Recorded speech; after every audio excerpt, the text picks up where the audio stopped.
This segment brought to you by Kansas Wheat. Learn more at rediscoverwheat.org.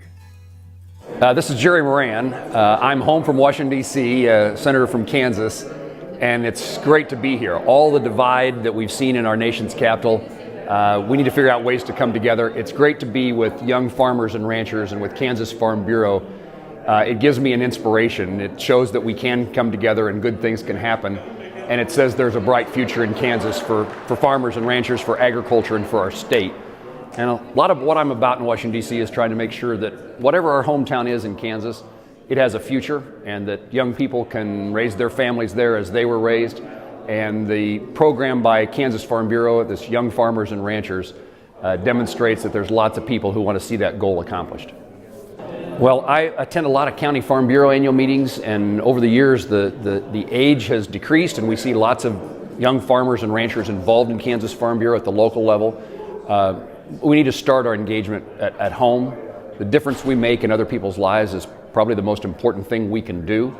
But clearly what happens in the nation's capital has a consequence for the future of farming, for the future of agriculture.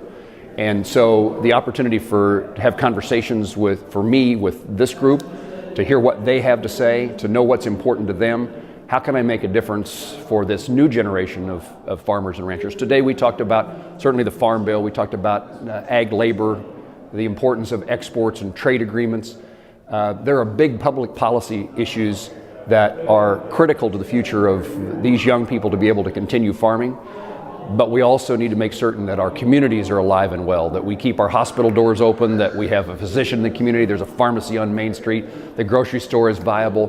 Lots of things that most people across the country never have to worry about are still basic issues for us.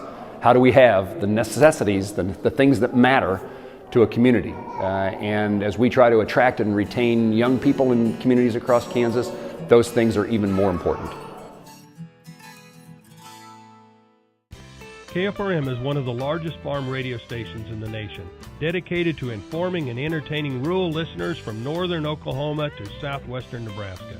You can catch KFRM in many ways, of course, 550 on the AM dial, streaming at kfrm.com, or on your smartphone by going to the TuneIn Radio app, or on Ag AM in Kansas on Tuesdays and Facebook every day of the week.